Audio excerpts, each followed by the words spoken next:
Voy a tratar de hacer un resumen de lo que me pareció más importante, sobre todo práctico, para ver si consolidamos un poquito lo que estamos haciendo y un poco una mira al futuro. Y algo les voy a hablar sobre la experiencia que estamos haciendo en vacuna para el VIH. Esta es la agenda. Vamos a empezar con el tratamiento antirretroviral en pacientes naive. Esto es un poco para consolidar. Ustedes saben que la primera línea de tratamiento, el Bictegravir con la entricitabina y el TAF, se está utilizando mucho, sobre todo a nivel del sistema de obras sociales. Todavía no está en el Sistema Nacional de Salud.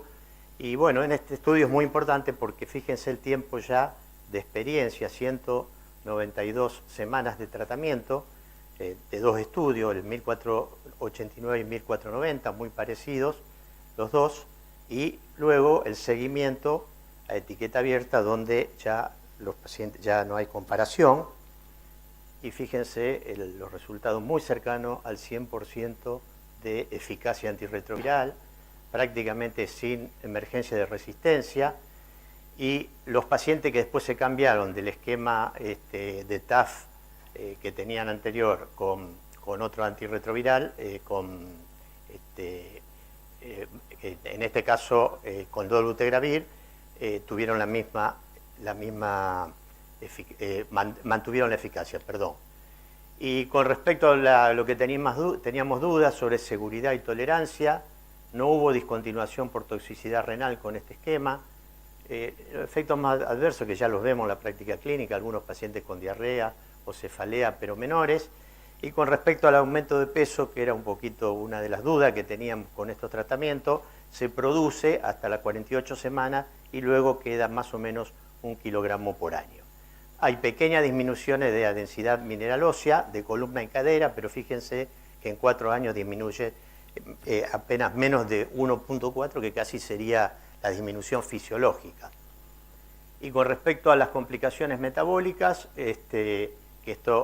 diabetes, hipertensión, están comparados aquí sí hasta la semana 144 con otro esquema, son muy similares, y el índice de masa corporal, paralelo a lo que dije del peso, aumentó hasta la semana 96, pero no tuvo diferencia hasta la semana 144. Es decir, que es un esquema que, como ya sabemos, tiene muy buen perfil desde el punto de vista de seguridad, tiene muy buen umbral genético y seguro para poder tener a los pacientes durante mucho tiempo en tratamiento. Ustedes se acuerdan que en Argentina se hizo el estudio pivotal para la combinación doble 3-TC-dolutegravir, que dio origen a este gran estudio, que es el estudio Géminis. Este estudio ya lleva, en realidad, ya en este momento estamos en la semana 220, estamos terminando con el estudio, por lo menos en la parte que nos toca a nosotros, pero acá se hizo un análisis de subgrupos por el temor que había con el tratamiento doble a las distintas situaciones, según edades, según raza, sexo, y sobre todo si una combinación doble era efectiva para cargas virales altas. Y se ve que funciona muy bien con más de 100.000 copias, inclusive con más de 500.000, aunque en la guía europea, por ejemplo, lo aceptan como tratamiento de primera línea, pero salvo que tenga más de 500.000 copias. Y había un grupo más pequeño, con menos de 200 CD4, donde hubo una diferencia, pero indudablemente que esa diferencia estuvo dado por la pequeña cantidad de pacientes que estaban con este grupo. Con respecto a los subgrupos, la seguridad, similar a lo que se había observado antes, buena seguridad, y el aumento de peso se dio, ¿no? ¿Se acuerdan que decíamos más en mujeres, raza negra? No se vio aquí esa diferencia. Esto es interesante también con la misma combinación. Hoy hablaron de diagnóstico y tratamiento rápido, y se acuerdan que hablábamos con inhibidores de proteasa o con inhibidores de integrasa, pero en tratamientos triple. Este es un estudio muy interesante que se hizo en Estados Unidos, se llama estudio STAT, 131 participantes, 16 centros de Estados Unidos, en donde hacen diagnóstico y tratamientos desconociendo la resistencia transmitida o si tiene coinfección con virus B al comenzar el tratamiento. Recuerden que 3-TC-Dolu no se puede usar en pacientes con hepatitis B porque estarían haciendo monoterapia. Fíjense que interesante que si bien tenían 14 días de plazo, la cuarta parte entró en el mismo día del diagnóstico y el 40% tiene una carga muy alta de 100.000 copias. Obviamente no lo sabían al comienzo del tratamiento. En 48 semanas el 82% de los participantes tenía carga viral indetectable, lo cual era muy alto porque era un análisis por intención de tratamiento y había habido 14 pacientes que habían abandonado y 10 habían cambiado. Si tomamos en cuenta los tratados, el 97% tenían carga viral indetectable.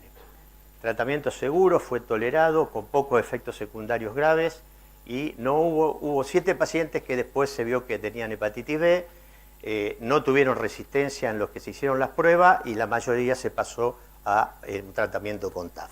Realmente felicito a los que hicieron este estudio porque ha arriesgado hacer este esquema doble en pacientes sin conocer el resto de los datos. Esto lo voy a traer en los dos estudios más importantes con cabotegravir, rilpivirina. ¿Por qué? Porque ya se aprobó, estas dos drogas se aprobaron en Estados Unidos y en Europa y se van a aprobar en Argentina el año que viene. Ustedes se acuerdan, esto lo saben muy bien, cabotegravir primero oral, luego inyectable y luego un seguimiento que tiene ya 124 semanas.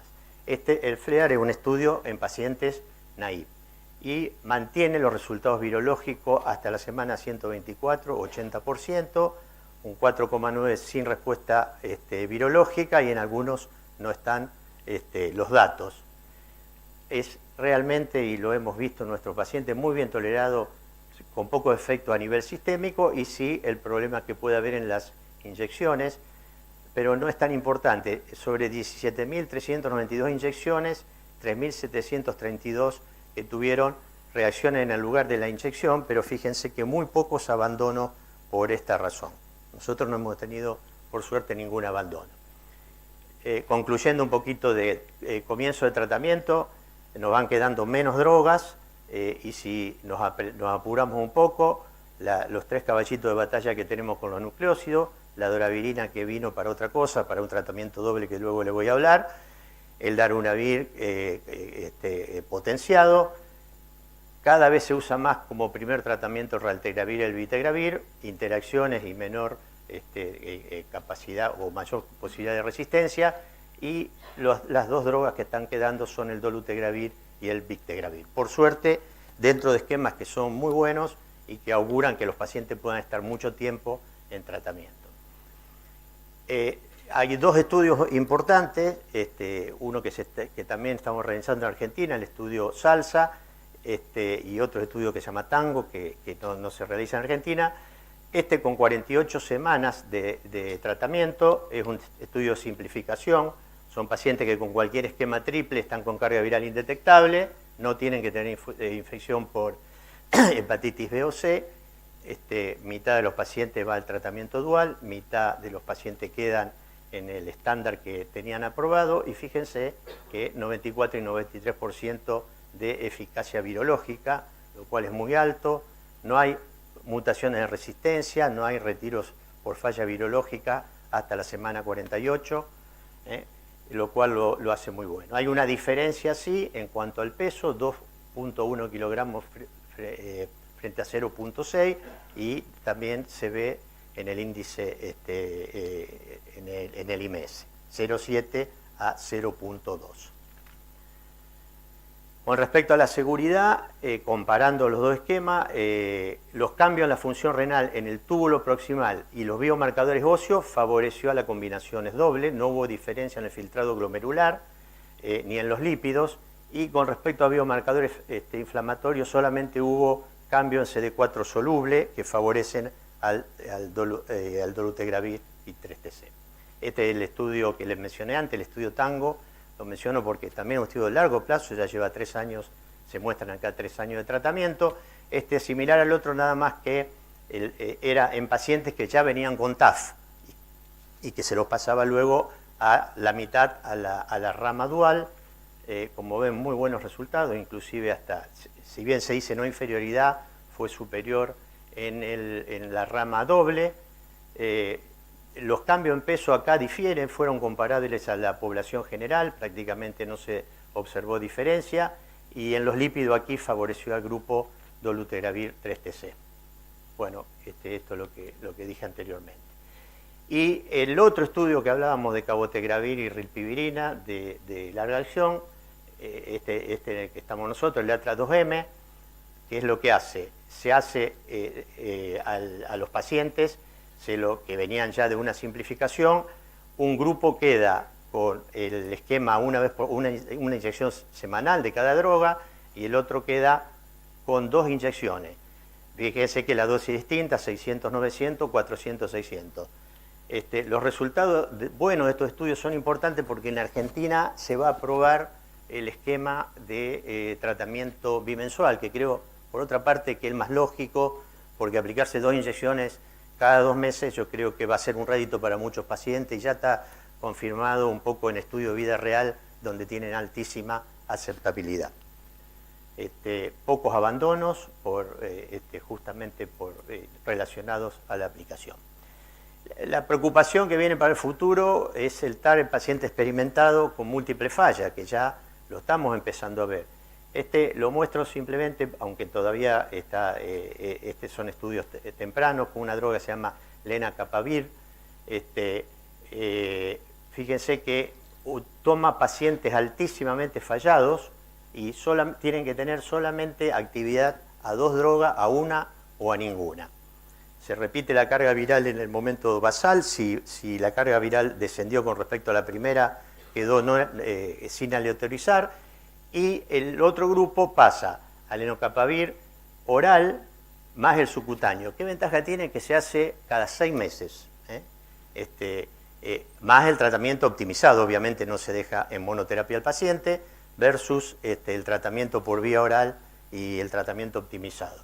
Y fíjense los resultados, que prácticamente es con una inyección, 81 tiene menos de 50, 89 menos de 200, y si lo analizan por drogas que completan el tratamiento, aún los que tenían cero droga efectivo consiguieron el 67%. Estos están en monoterapia, con una inyección.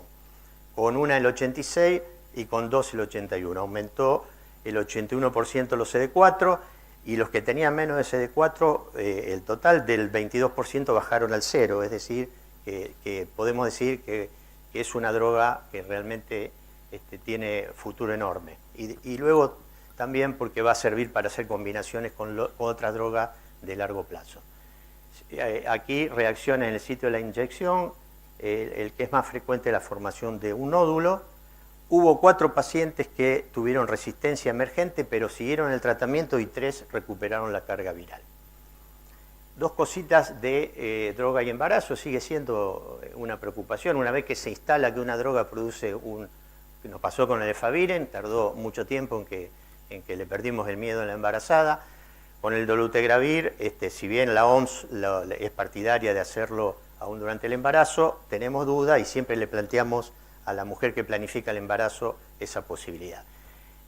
Ustedes se acuerdan que el que despertó el alerta fue el estudio CEPASMO, que luego cuando se amplió la diferencia entre el dolutegravir y los que no usaban dolutegravir en defecto del tubo neural quedó muy bajo, 0,15 a 0,10%. El dato nuevo que se presentó ahora es un estudio internacional de mujeres embarazadas expuestas a antirretrovirales. Este estudio podemos entrar cualquiera de nosotros que quiera, que acepte, obviamente se acepten las pautas de control. Fíjense, 475 exposiciones a dolutegravir. La prevalencia de defecto de nacimiento con dolutegravir prenatal es comparable a la observada en la población general. Y acá lo compara con un grupo de Atlanta de déficit de congénitos, 2.72, 4.17 en un grupo de Texas. Es decir, que esto nos va sacando un poquito más el miedo de la utilización del dolutegravir. Yo digo, no es en la mujer embarazada, sino en la mujer que está planeando la concepción.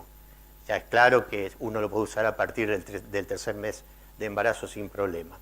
Esto lo traje porque es interesante, es la pregunta que nos hace la gente.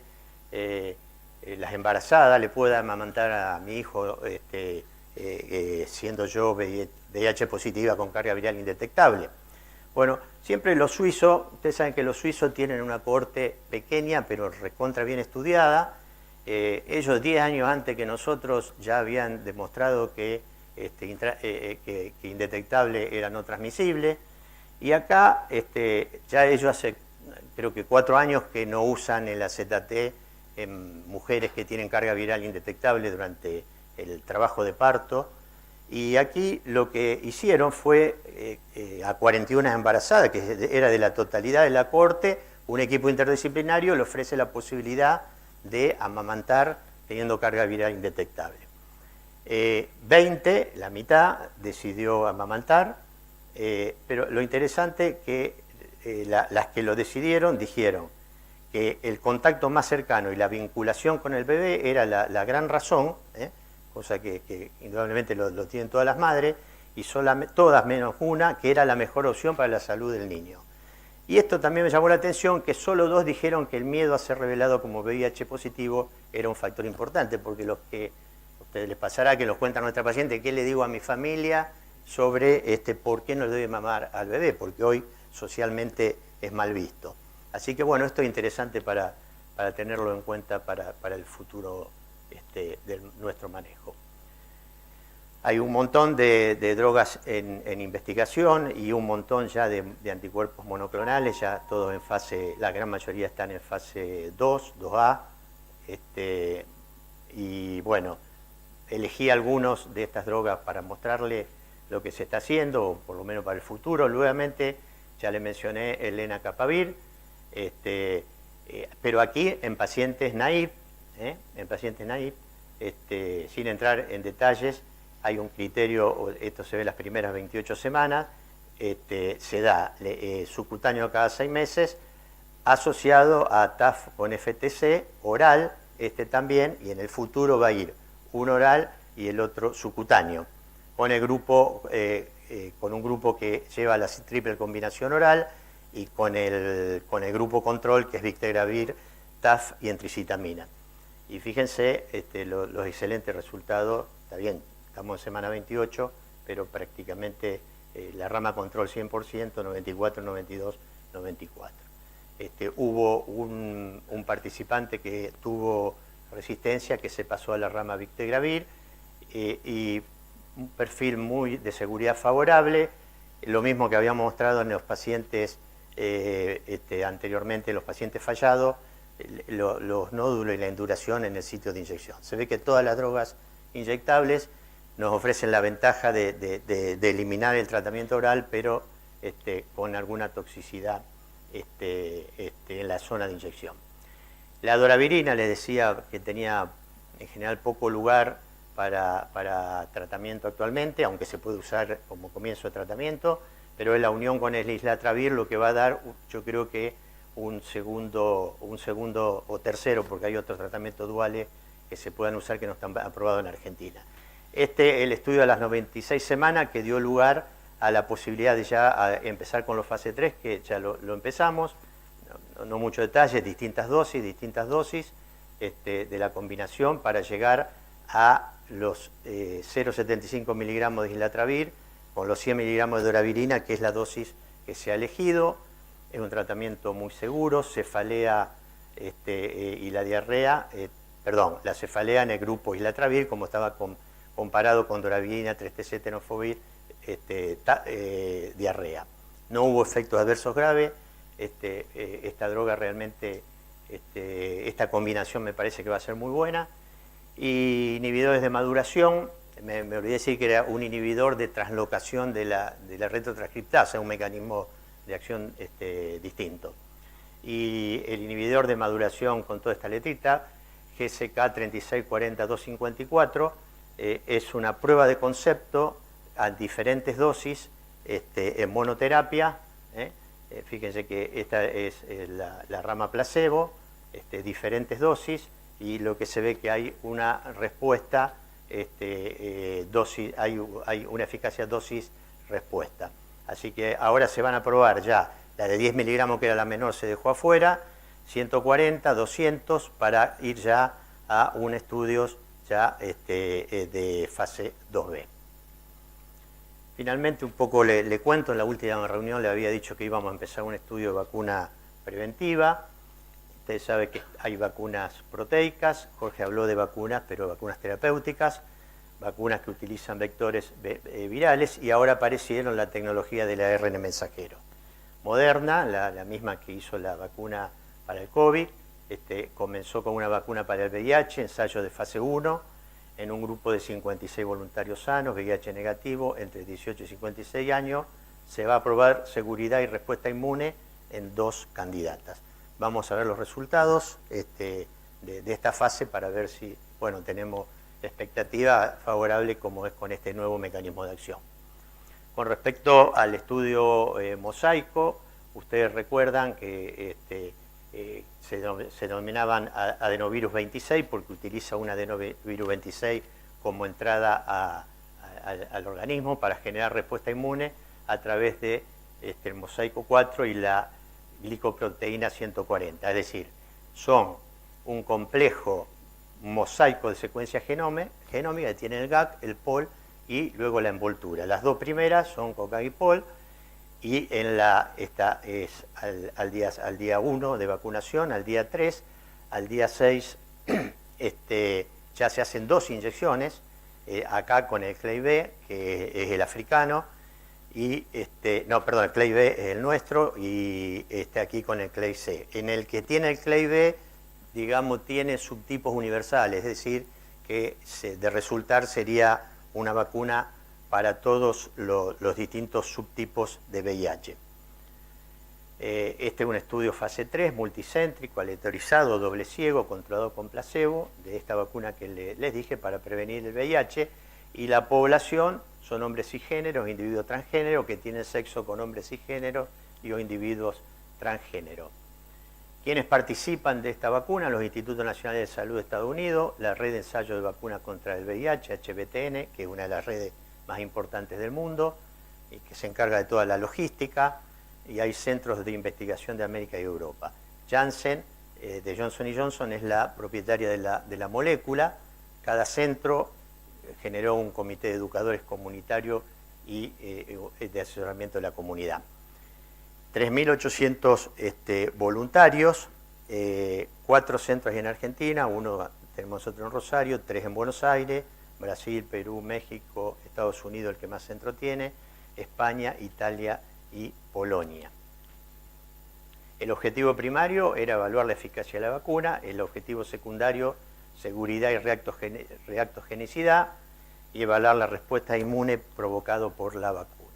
Un poco los criterios de inclusión de los pacientes debían ser, no el hecho de pertenecer al grupo que dije, sino tener demostrado posibilidad de tener mayor riesgo, y lo definíamos por sexo anal o vaginal receptivo sin preservativo, gonocoxia o clamidia rectal o uretral o sífilis, cualquier uso de estimulante, sobre todo pensando más como divertimento, con menor justamente protección, y haber tenido 5 o más parejas sexuales en los últimos 6 meses. ¿Cómo se demostraba esto? Después de una entrevista en donde el paciente, el voluntario, no es un paciente, el voluntario sano, cuenta un poquito digamos, cuáles son sus conductas, se hace se llena un registro en donde el investigador digamos, tiene que dar datos concretos sobre esto. Si lo da, dice, bueno, tiene mayor riesgo, puede entrar. También a los pacientes se le hace contestar, es un verdad o error, 10 preguntas sobre el protocolo, tiene que contestar bien las 10 preguntas, lo que demuestra que conoce profundamente el protocolo. Nosotros consideramos que, y así se lo decimos a los pacientes, a los voluntarios, después de varias entrevistas, que forman parte del equipo de investigación y que es muy importante que lo conozcan. El que no demuestra conocimiento, poco va a permanecer el tiempo que se necesita en el estudio. La verdad que aquí sí tengo que hacer un comentario sobre la calidad humana de la gente que participó. Nosotros tuvimos más de 90 personas, tenemos en seguimiento, y la verdad que como dije antes, son aliados del estudio. Tienen que ser VIH negativo 28 días antes de la primera dosis de la vacuna. Los criterios de exclusión son los comunes a otro estudio, pero en especial la adición endovenosa compartiendo aguja. Esto más que nada para que no se confundan los efectos locales de la vacunación. Y si de entrada el paciente prefiere usar profilaxis preexposición. Pero es muy importante decir que si cambia de idea durante el estudio le brinda la profilaxis preexposición. Creo que tenemos 2 personas que después de 6 meses ya tenían las primeras vacunas, decidieron comenzar con la profilaxis preexposición, porque éticamente no se podría negarle algo que ya está demostrado que sirve. Estos simplemente son los controles que se hacen, la vacuna, los test de VIH, lo que el paciente en cada control se le hace un VIH, obviamente puede ser positivo porque genera anticuerpos, son falsos positivos. Se le hace una carga viral, si la carga viral es positiva, nos avisa a nosotros que es VIH positivo. Hubo algunos positivos reales en algunos centros de Buenos Aires, nosotros no lo hemos tenido. Bueno, todo el laboratorio de inmunidad humoral celular, aquí quiero destacar que ICT, el laboratorio que trabaja Jorge Palazzi con su equipo, se está haciendo, se calificó técnicamente para poder realizar estos estudios, igual que un centro en Buenos Aires que está en el Hospital de Clínicas. Es decir, que no solamente se hace todo el estudio clínico, sino también la parte de laboratorio, y encomiable que Jorge haya validado para esto. Bueno, reforzando un poquito el esquema, para que se acuerden, vacuna al día 0, a los 3 meses, a los 6 meses ya van las 2 vacunas y al año las otras 2. Nosotros estamos con la mayoría de los pacientes en esta fase. Luego hay un seguimiento de 24 a 30 meses para evaluar ahí la cantidad de positivos que hay en una rama o en la otra y ver si realmente la vacuna es eficaz. Una cosa importante es que lo que se quiere comparar el estudio es la efectividad de la vacuna más la prevención estándar versus la pauta de prevención estándar sin vacuna. Y por eso todo este paquete de medidas, consejería de reducción de daño, entrega de preservativo, lubricante, si quiere hacer PrEP con consejería, derivación también, profilaxis posexposición, muchos han venido justamente a buscarla, screening de ITS, bueno, nosotros la derivamos, la tratamos nosotros, pero quiero decir que la vacuna que sirva va a ser un agregado a todo lo que habló Miguel hoy de prevención, es decir, va a ser un eslabón más para prevenir el VIH. Y ha habido resultado, hay un estudio de fase 2B, que es el estudio africano, el Invocodo. El Invocodo tiene parte digamos, de la vacuna que estamos usando nosotros. Como ven, este es un 2B, el nuestro en fase 3. El estudio involucró a 2.600 mujeres entre 18 y 35 años en 23 sedes en Malawi, Mozambique, Sudáfrica, Zambia y Zimbabue. Comenzó en el año 2017, completó el screening en el año 2019, las vacunaciones en el 2020 y se interrumpió en agosto de 2021 cuando se hizo el análisis de los 24 meses. Se vio lamentablemente en este estudio que 63 de las 1.109 participantes que recibieron placebo se infectaron frente a 51 de las 1.079 que recibieron vacuna, lo que hace una estimación puntual de eficacia de un 25%. La eficacia tendría que tener por lo menos un 50% para que esta vacuna sea probable.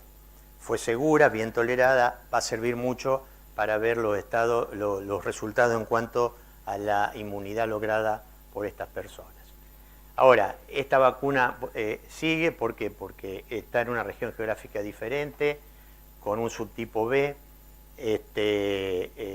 Ya completamos la selección de los voluntarios. Y una cosa importante que acá se está investigando básicamente, aunque la vía rectal, y que los estudios en monos rhesus se hicieron con desafíos intrarrectales y hubo un 95% de prevención en cada desafío. Es decir, que esa, digamos, no se puede hacer una analogía, pero eso da la esperanza que aquí pueda servir.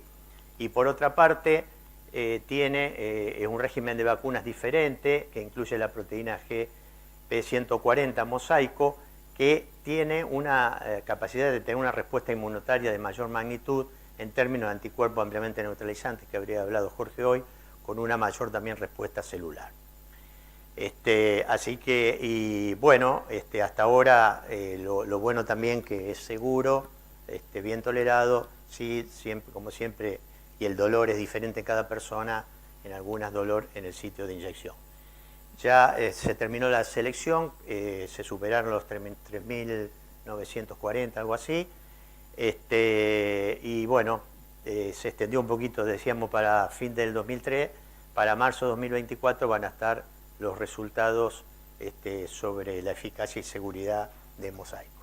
Y si no tenemos una nueva vacuna, tendremos muchos conocimientos nuevos que nos van a servir para insistir a través de esto. Jorge nos ilusionó hoy hablando de la terapia génica, que yo la verdad que no le tenía tanta confianza, pero con la simplificación que se ha hecho ahora sí, aunque seguramente faltan años, para la vacuna también. Pero bueno, tenemos muchas cosas que dijo Miguel que sirven, así que tenemos que ser optimistas. Bueno, gracias.